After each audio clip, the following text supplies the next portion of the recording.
Many of us, we say that it would have been much better if we'd had our parents doing something more appropriate for us. Parenting is one critical aspect of life that we actually do not talk about all the time. I hear people say, if my father had done this, this would have turned out better. Or if my mother had done that, it would have been better for me. Today we want to have a conversation about parenting, especially in our generation where things are very different from before, and how children seeing technology, AI, etc. has parenting become very difficult. We want to delve in how we can help our parents, or parents can help us have a more accurate conversations with ourselves, from parents to children and all of that. We want to have a healthy environment, healthy families, making sure that we grow well and appropriately. Let's take a breather. When we are back, we delve into the conversation. Stay tuned. Hello everyone, today is a great day. We met over 250 women here to inspire them and to empower them. The focus was to make sure that the widows that we have in our society, the single mothers, the women who are bore twins and probably do not have enough on them, the pregnant women that may not be able to go for antenatal, among other vulnerable women. The target was 250, but we reached 271 women. I believe that whatever target that we set and whatever reach that we have been able to achieve has helped a lot of women to become better. It was a day for us to talk as women. They shared their perspective on women economic empowerment, teenage pregnancy, taking care of their children and how they can do better. We danced.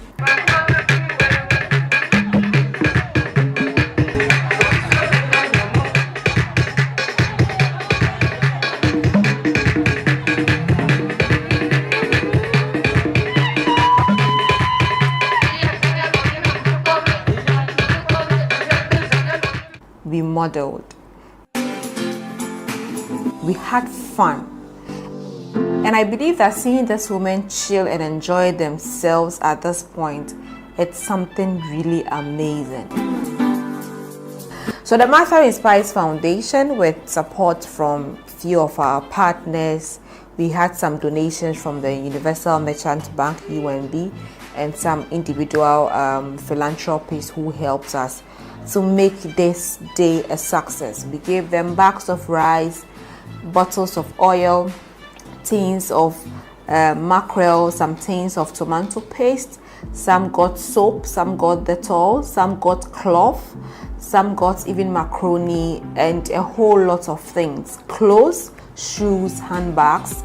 We were able to distribute to these women, and we believe that they have been able to support us greatly. Thank you to Glow Events for glowing the whole setup for us as well, and to Aki's Kitchen for giving us an amazing time of lunch to refresh and to entertain these women. We really appreciate everything. We are glad that we touched the lives of these women.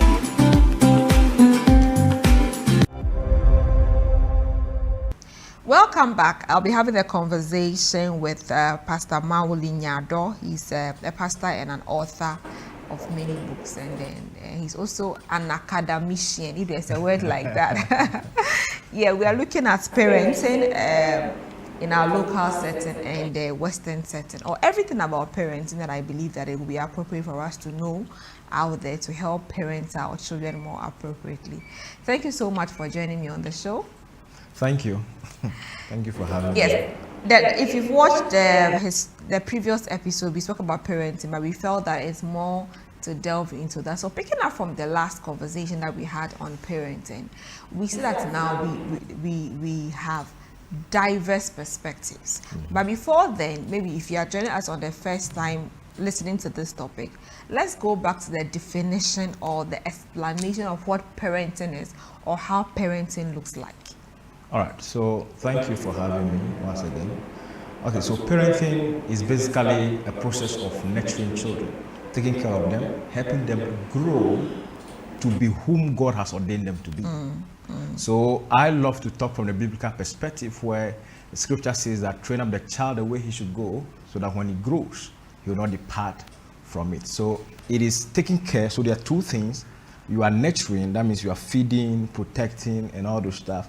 Then there is the instruction or training, where you teach or instruct children on the path they should take so that they will be able to fit into society as they grow and discover their passion, discover their purpose, and everything you can think about. It is the responsibility of parents to guide them towards that process. So that's parenting. Okay. It's a process. It's a process. Yes. Now let's delve back to these days. When I say these days, some say what they are dead, Gen Zs. Yeah. So how has parenting changed over the times? Maybe it's your time and now, and even now that we've started having children. How has the nature of parenting changed, and how parents can do better depending on the kind of children that they are parenting? All right. Parenting has changed in a lot of ways. You know, growing up in a traditional African setting, you know, parenting is a communal thing where we have the extended family helping you and even a community helping you raise your child. That has actually changed. Now it is an individual thing where mother, father, children, nuclear system, and it is the parent, the immediate parent, or possibly the caregivers, be it other siblings or nannies and stuff that take care of the parent. But so that has basically changed, where it used to be a communal thing. That has changed. That is one basic thing I've noticed that has changed. Then also one other thing that has changed basically has to do with modernity or industrialization.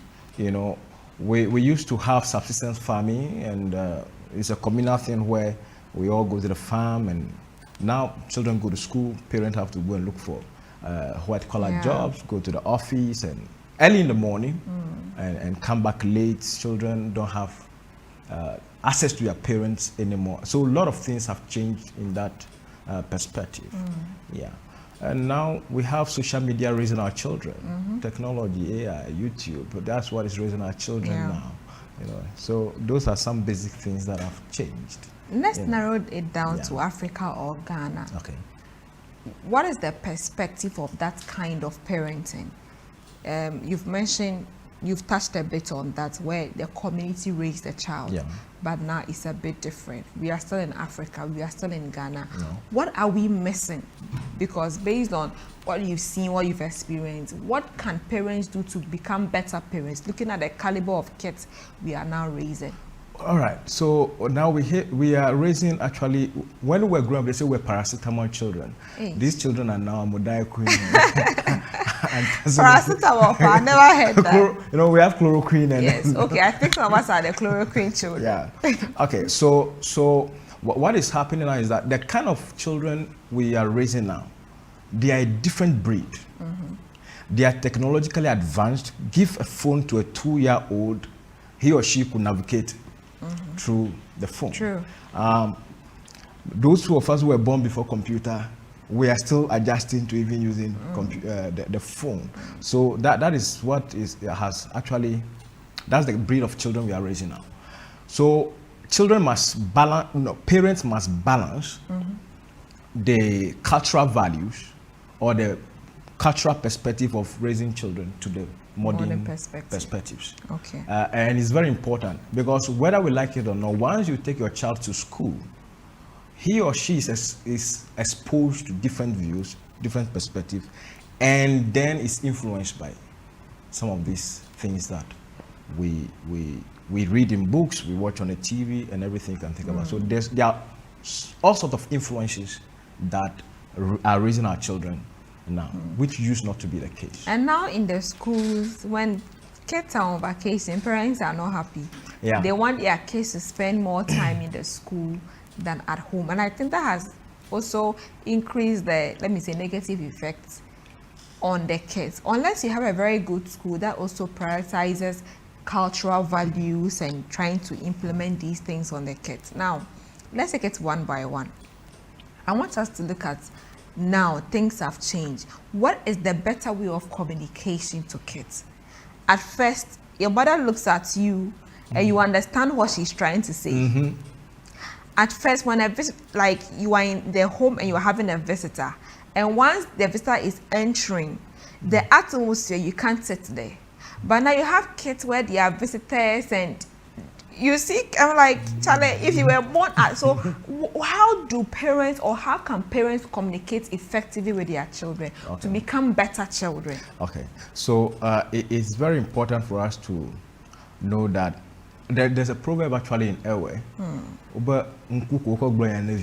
It means it's only the eye you used to speak to a child. Okay. So your mother gives you an eye sign, you know that this is what it means. Either get up and move, or if you don't take your time, you receive some lashes or stuff like that. But these days, those things, those non-verbal communications don't help. Work on children. Yeah. You look like, mommy, something in your eye, but you're trying to communicate. So you would have to speak and explain exactly what you want them to do, your expectation. Don't assume that because you gave an instruction, they understood it. No. You have to explain and give them specifically what you would want them to achieve. So that is the kind of children we are raising, where a general statement doesn't help. You got to be specific and make sure that whatever you expect them to do, is well communicated to them. Okay. So they must understand the instruction and be willing to carry out the instruction. Okay. Without that, we are not communicating. Okay. Yeah. We grew up not being friends with our parents. Okay. It was basically do this, do that. Your school fees, come. You couldn't even hug your parents, unless very, very few homes.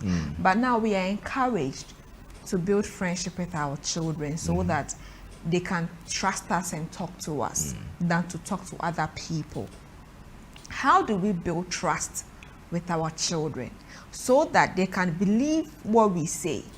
Because sometimes you will tell a child something, they'll be like, no, that's not what my teacher taught me. Or they'll say, no, Uncle Kofi said this. And because they spend more time talking to other people, the trust between parents is lost. How do parents increase trust, communication, friendship, bond with their children? All right. Thank you very much.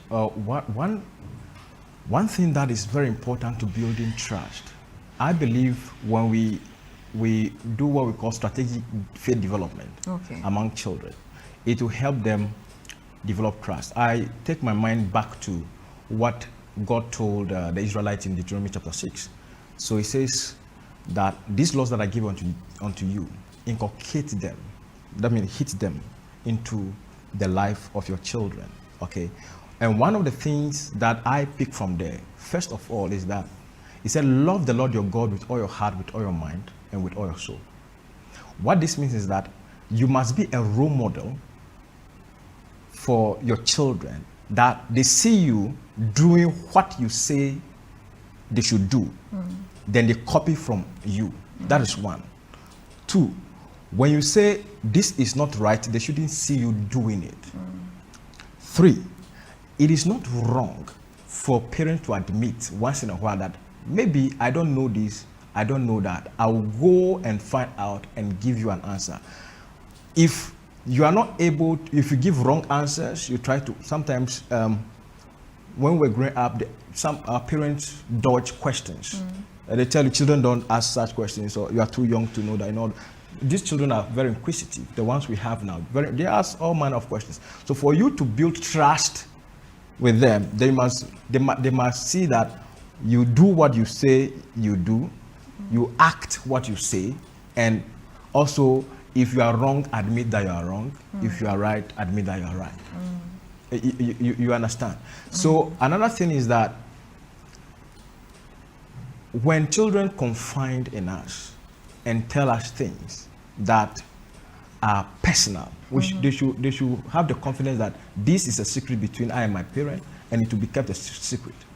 If they should go and hear it from a third party, a fourth party, even their pastor, I don't think I'll trust you with anything secret or anything personal that happens to me outside the home or even inside the home. Yeah. So parents must learn to keep some of these things to themselves so that they don't build mistrust in their children. Another thing too is that, you see, as children are growing up, they believe that this is my father, he's rich. Whatever I ask, he will provide. It doesn't matter whether it is a big thing or a small thing. And they feel their father is the strongest. Thank you. So if I look at you and I said, I want this, I need this, and you're not able to provide it, there may be a mistrust. So parents must learn to teach children responsibility, that it's not everything that they need that they will get. Or anything they want, let me use that, they want that they will get. That's a better choice of word. Whatever they want. Oh, I want KFC, I want pizza, what they I need want is this. something that they should get. basic. That's something they want. You know. So when you're not able to provide that, they may not trust you again. Maybe, oh, uncle is rather able to provide it for me than daddy, you know, all those stuff. So we must learn to break those walls of I want, and I get. No. We have to sometimes deny your kids. If not, they'll grow up not trusting you that you can provide for them in some specific situations. But I also think that maybe, is there a way parents can create boundaries with other people? You spoke about where the family could raise a child. Yeah. But now, once a while, depending on the family you come from, you have one or two people who are all together in raising their children, but that is very, very rare. Right. Where, like he said, your father may not be able to buy you that toy gun, that toy what. And one uncle comes in, maybe your favorite uncle, your favorite auntie goes to buy you that thing that your parents are trying you not to have. Imagine buying a 16-year-old girl an iPhone, but the parents feel that even though they can afford it, they don't want to. But you haven't spoken to the parent to see. Do you think that relatives should be careful, or should, I don't know how to put it, like should slow down on trying to be good or trying to be nice without talking to parents? Look, because that can affect the trust they are trying to build with them. There must be boundaries. There are things. 16-year-old, if I can't give you iPhone, I don't expect anybody to give you an iPhone. Okay. I know I may have a reason why I don't want you to have an iPhone. It is these uncles and aunties that spoil our children, molest them sexually, and everything can think about. It happens. It is these uncles. If you check any traumatized lady, it is either a house help, an uncle or auntie that has molested them. So we would have to draw those boundaries, what children can accept from relatives. And even, what business do you have providing an iPhone to a 16-year-old? You can afford it. No, it's not right. Can afford it. No gift comes without some strings yeah, there are some attached, families, maybe they're in a particular schools where their friends are using depending on, I am totally against that. Okay. I'm totally against that. Even if you can afford it? If you want to give me, you see, always, people will always have reasons why they will not hand over a phone or an iPhone to a 16-year-old. What are you going to, what do you need a phone for? If we buy a phone for the house where we can call in when we are out and all those stuff, that is fine. But 16-year-old should be in senior high school learning. Yeah. What do you need a phone for? Yeah. What do you need an iPhone for? Very expensive gift. It's a phone for communication. My younger sister is 15 and she has a young phone. She keeps saying that, why don't we get it? And I said, no, you only need a phone when you are out of the house to call you to know where you are. You see, just for communication. The effect of communication, the effect of technology on our children, it's more negative than the positives. Okay. Yes, seriously. The mental development, social development, and everything you can think about. There are 4 dimensions of development. It affects every part of it when it comes to technology. So I have kids. There are times I'm speaking with them and they're on their phones.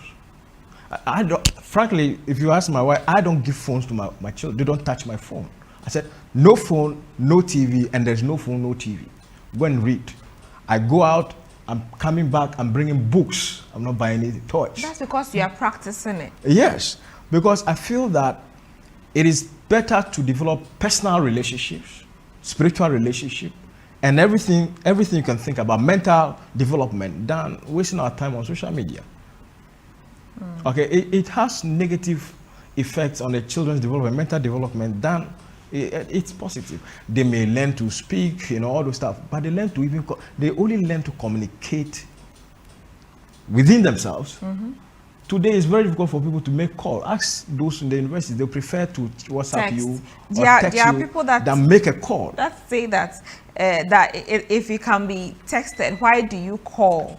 Well, I get it. Sometimes you can be busy and all that, but I feel that sometimes once you talk on phone, it increases the bond or whatever. But people say, text me, don't call me. You know, I believe that we are at that stage where we are building walls around ourselves.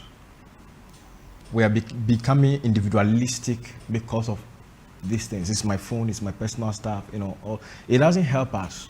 You have people who are at a social gathering and there's no socialization. Nobody is talking to anyone. We are all on our phones. Yeah. And it begins from childhood. On Easter Monday, I went out with some friends to a restaurant. And we are at the rooftop. I don't want to mention the name of the restaurant. We are at the rooftop. And we were looking down and we saw, just like you said, people were around the table and everybody was on their phone. So a friend of mine was like, Martha, come and see. And I was like, what can you see? And I was like, my mind didn't go there. It was like, you have come out to have fun. But everybody is on their phone. And it happened for a very long time. Like, okay, that's true. We are getting to a place where we don't appreciate the bond that we share. I was preaching recently and I see everybody on phone. And I'm asking, why are your heads bent down on your phones while I'm preaching? Sometimes we say we are taking Then notes. they'll tell you that, oh, okay, we have our Bibles on our phones. So, but when I WhatsApp can, we slide and reply. Yes. You see, if adults can get addicted to phone, just imagine what you are giving to your kids. You are training them to be, these are self-inflicted phlegmatic melancholy people. You understand? So I don't think it's the best thing we should hand over to our children. So back to the question, I think there should be boundaries as to what children can receive from relatives. If you're going to give my child an expensive gift, let me know. My permission, yeah. Let me know. Because that phone may need to be charged. You are using my electricity that is always on and off. I like that, on and off. So then you're thinking of buying airtime and data. You see that the children begin to communicate with boyfriends and girlfriends and all those stuff, soliciting for airtime and stuff behind the parents' back. And that is where they lead, those things lead to them involving in things that naturally you wouldn't have permitted them to be involved in. There was something when I was a child, I liked, but when I became an adult, I realized that it poses a lot of disadvantage. Okay. Of visitors giving money directly to kids. Yeah. I like when I was a child, I liked, you understand, because at that point I like to take the money myself, and that your parents will say, especially our mothers, oh, let me keep it for you. That never comes. But once you start giving me money when you visit, it becomes an expectation. And things of when you send a child, you give the child money. It becomes an expectation. Yeah. Now let me come a bit to the visiting, because you miss the parents at home. I feel that if you have any gift for the child, you can give to the mother most times. Oh, this is the gift for my little nieces or nephews or something. But once you give the money to the child feels entitled. Mama, when Uncle Kofi came, Uncle Kofi gave you my 100 cedis. Where is that my 100 cedis? And our mothers will say, oh, all the food you've been eating in this house, have you been paying for it? Or that's on the lighter side. Yeah. But what do you think about it? Well, And the disadvantage it causes between the child. That I want to use the word entitlement. Yeah, you see, that is what is being heightened today. I, myself, me, my own. That is what is being heightened or being pushed among our young ones today. The entitlement spirit, it's on the rise now. For example, somebody gave my son 20 cedis, 2 10 cedis notes. And the mom bought something. He said, okay, I have one more left. And he made sure that money got finished before he said, my money is finished. Yeah, now I know my money is finished. I'm like, really? That it shouldn't be so. You know, when we are growing up, they give you something. You give it to your mom or your dad. You dare not ask what the money was used for. Not at all. Okay, if we are teaching children how to manage money, It's a different It's a different thing. Savings is a different Savings is a different thing. I think there is nothing wrong with children handling money. You teach them young how to save, things like that is good. But where they use it on themselves, buying toffees that will bring them sickness for you to use your own money to take them to the hospital, all these things, I think it is not right for that to happen. Then also, still talking about the entitlement. When we easily hand over things to children, we are teaching them that they are entitled to everything they desire or they wish for. Mm-hmm. 2, you are teaching them that it is easy to attain whatever you want to attain. Mm-hmm. And that is not life. That's not reality of life. So you don't just hand everything to your child because he or she asks for it. I think it's wrong. I feel that sometimes in an attempt to want to let our children have better lives, we end up making them worse. People say that when I was young, I didn't have ABC, I didn't have books, I didn't have money, and I wouldn't let my children go through the pain I went through. Yeah. And we end up spoiling them. Yeah. You see, there's this research, or something I read some time ago. It said there's a generation that was poor, that suffered, that raised a generation that are better off. Then that next generation raised a generation that are sports braggarts. Oh yeah. So this generation suffered. So well, what I suffered, so we are in that generation where we suffered. So we said, okay, we want to give a better life to our children, and we end up spoiling them. So, oh, Daddy, I want this. Because I suffered, I don't want my child to suffer the same. So I hand it over. No. You see, we're taught to work with our hands.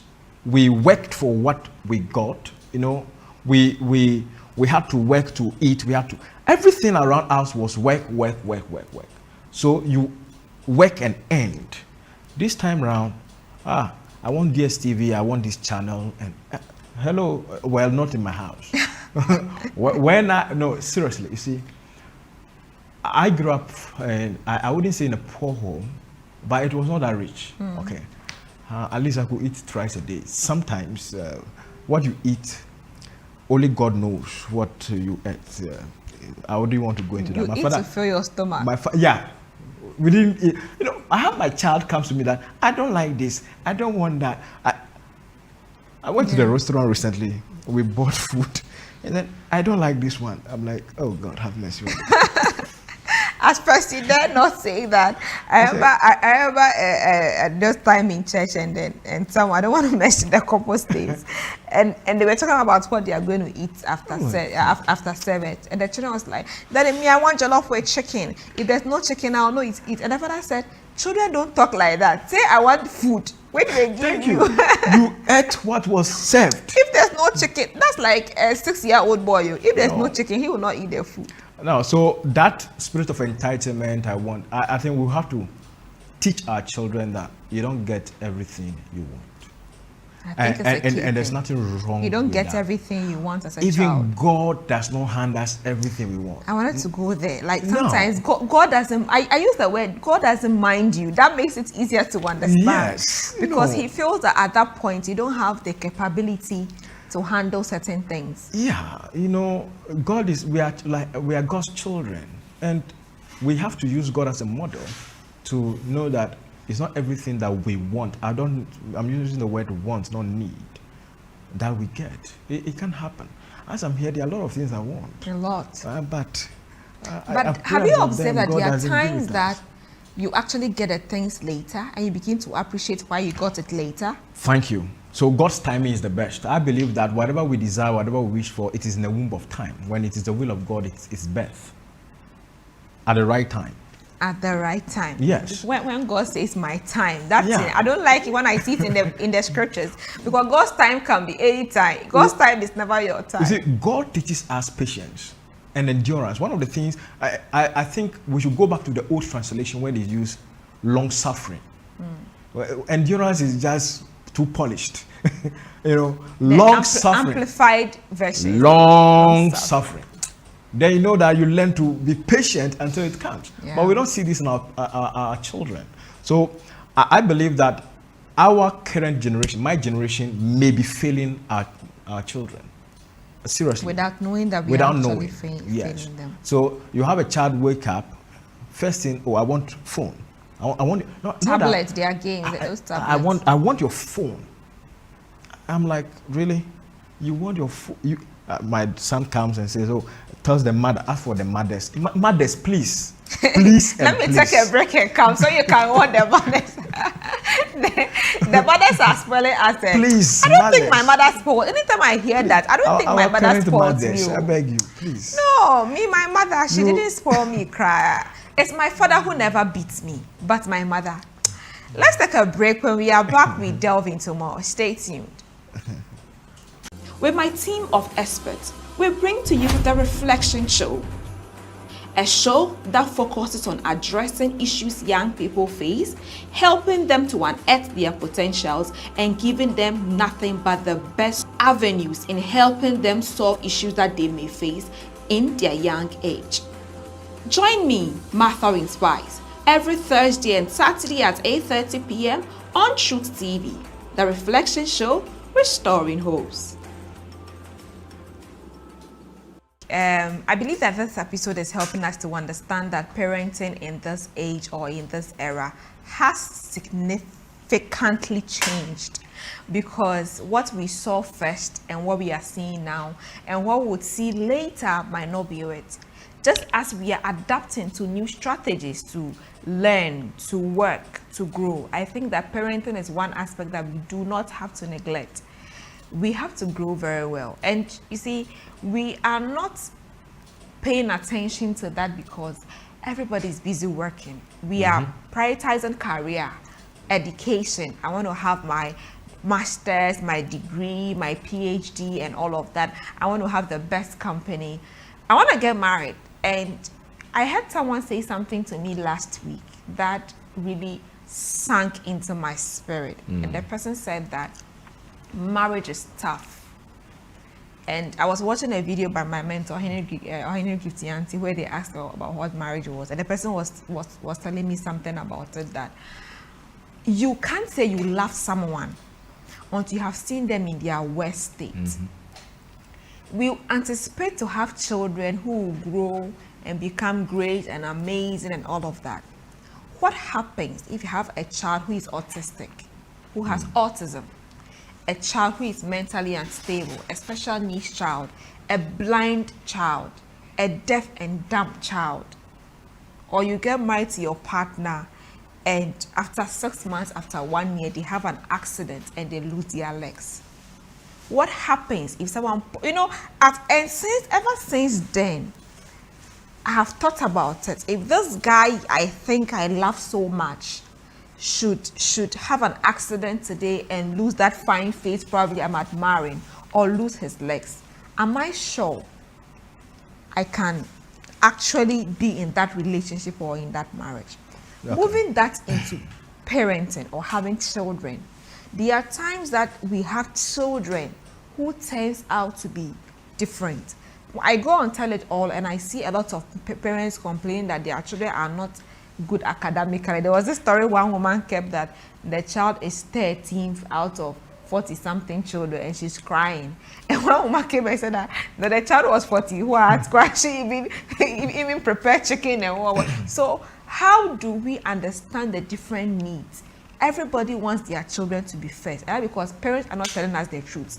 Every parent will tell you that, hey, me when I was in school, I used to chop first.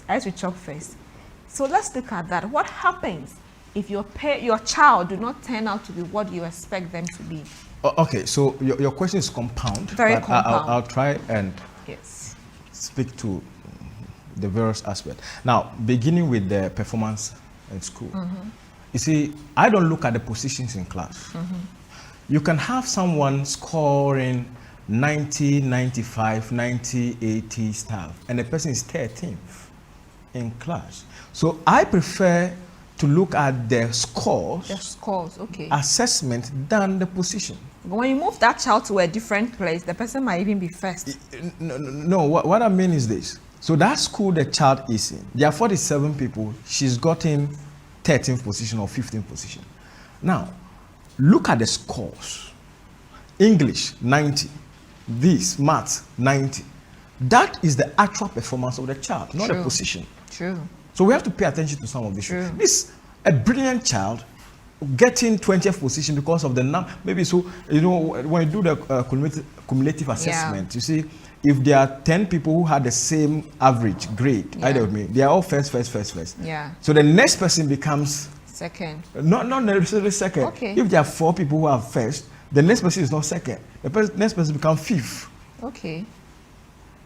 Are you getting me? So that is how some of these things. I may get it wrong, but when we were I'm growing told up, sometimes that's they what add other extracurricular like activities and all to that it. stuff. So I think parents should pay attention to the actual scores than the children position in class. Well, let's pay attention to that. Now, coming to autistic child, Health, children with needs and all those stuff. In fact, we cannot all get it right. I always say this. As a parent, you are a caretaker, you are a steward of God's gift to you. So the child that is given unto you, you know.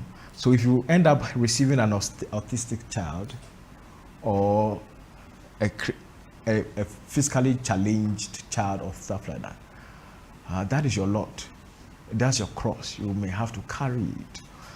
I wouldn't sit here and say it is a joyous situation. I know it is painful. I've had mothers ask me to pray for their autistic children. Sometimes I just ask myself, is this possible that things could change? I have somebody that's very close. I don't want to mention. It's very close to me, who had something similar like that. We prayed about it and it worked.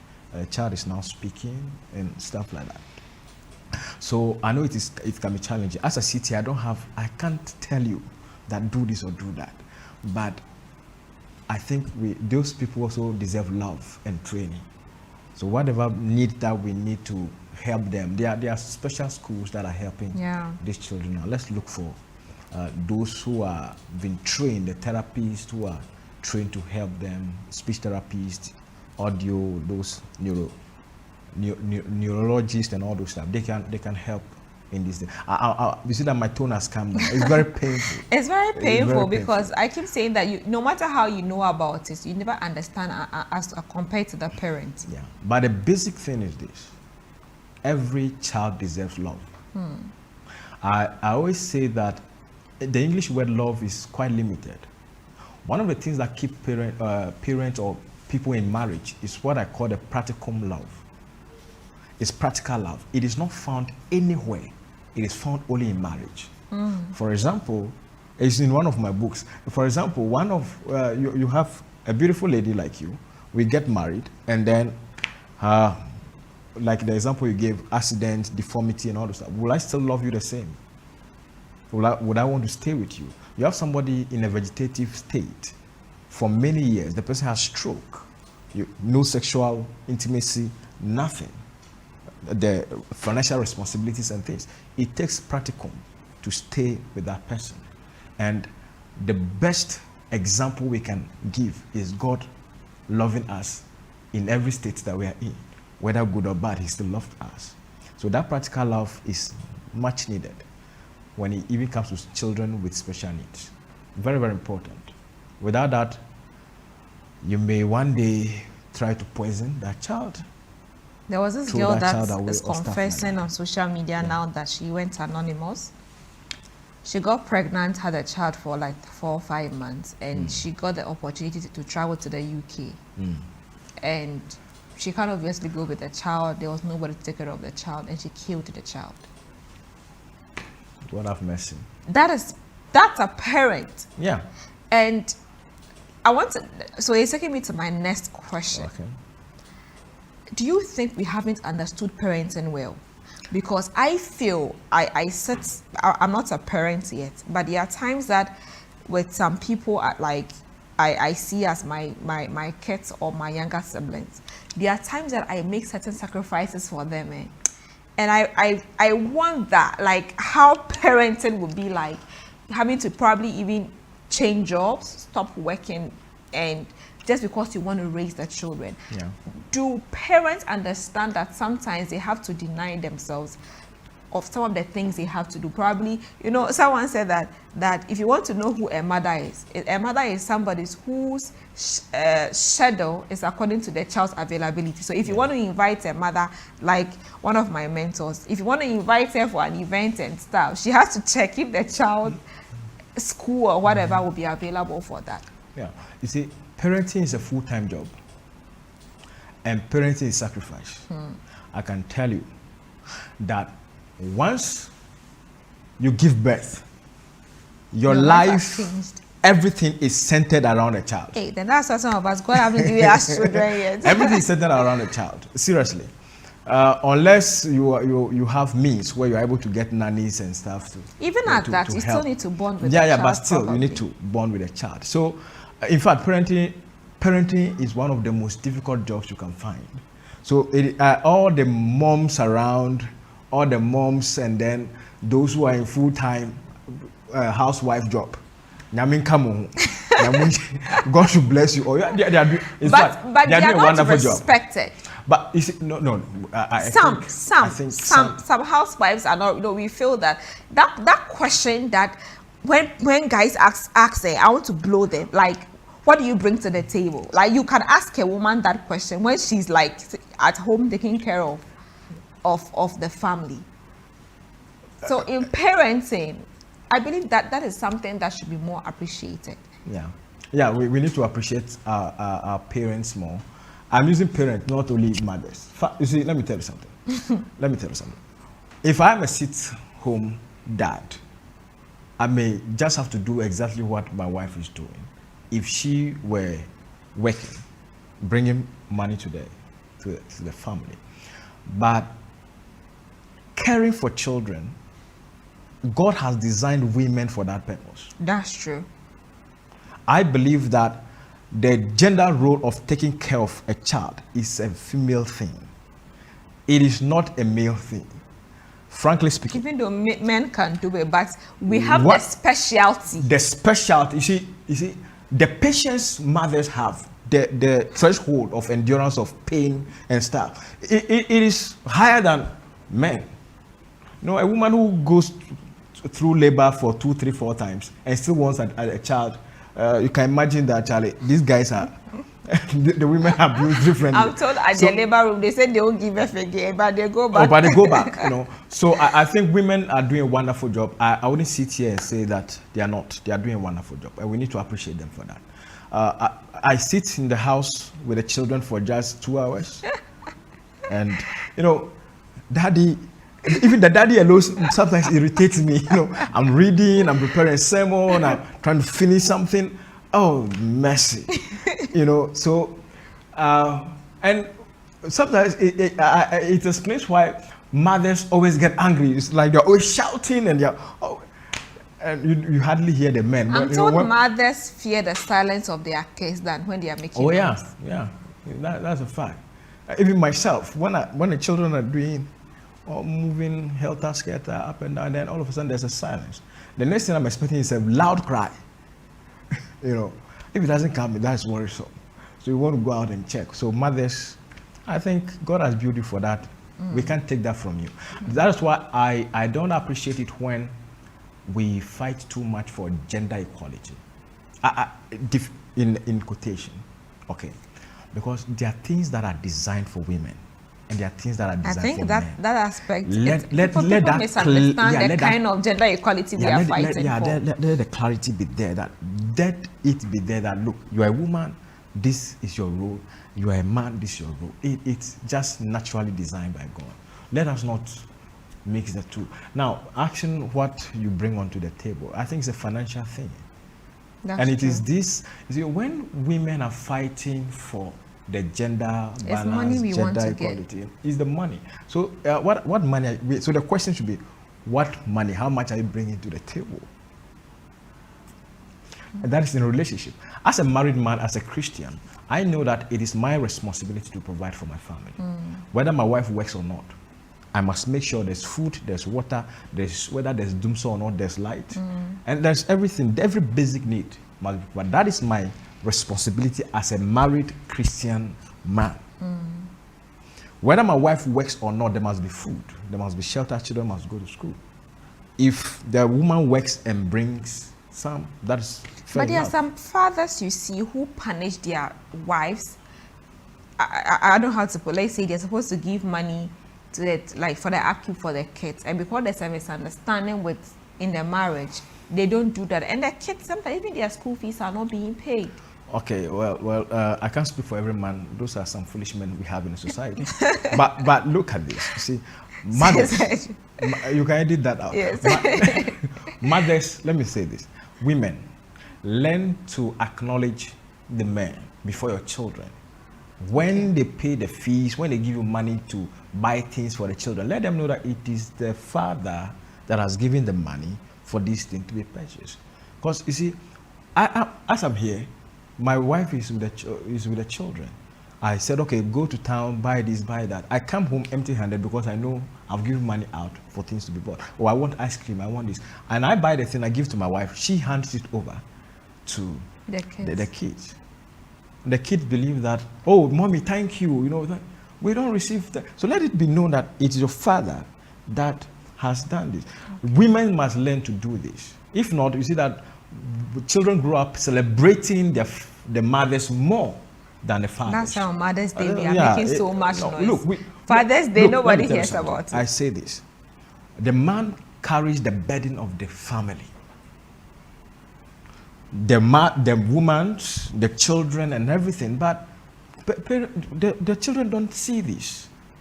Look, that's why these days you hear a man has kidney problem, they have hypertension, and they die and leave the women. So men have kidney problem. Listen, we carry burdens.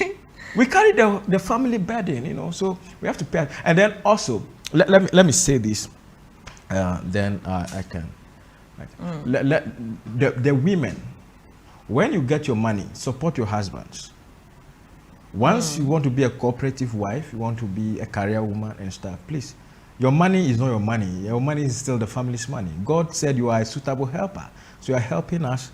You are a helpmate for us. So assist us to achieve the aim and purpose of the marriage, especially nurturing and making the children become who God wants them to be. Okay, give us your final, your general final words on tidbits. What should be taken home, parenting? What should the parents know in the Gen Z world of parenting? Let me say this: your children have access to things that you didn't have access to. Technology, the AI, and everything you can think about. Watch what they are watching. See what they are seeing. Listen to what they are listening to. That influences them more than even your voice. Yeah, but it is important true. that your voice must be paramount in their lives. Thank you. Your voice must be paramount. And you mentioned this about AI. Thank you so much for joining us. AI is there. I think the only time from when I began to appreciate AI, I was looking for a scripture to pray with. The scripture that says that for a great door has been opened unto me, but there are many adversaries. That is in 1 Corinthians. And there are times I know the Bible, but I easily forget the scriptures, like where is this one? Where is that one? So I was struggling. I went to Daniel. I thought it was in Daniel. I didn't see it. I thought it was in somewhere. I wasn't seeing it. And I just took my WhatsApp. You know WhatsApp now, there was AI. And I said, oh, which scripture talks about? So I quoted the words I just said.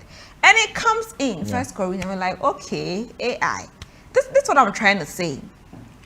This is something I could have called maybe my pastor or a friend to ask, help me. And maybe that could have even helped me learn about the word of God more. But because I have AI, my communication with people is going to reduce. Anytime I want something from the Bible, I just go to AI. That can affect my Bible study if I am not careful. Because I can just check something and I feel that I can have a Bible study with AI. And in parenting, when you don't talk to your children more, they talk to AI more. They talk to their friends who also understand AI more. And we want to have young people growing up understand that their parents play a very vital role in their lives and not just paying the school fees and giving them shelter to stay in. We don't want that. I believe this episode has given us so much insight into parenting and how we can help our young people grow strongly and in a healthy manner. Thank you so much for watching this episode. I'm Martha Inspires. Please have a good night.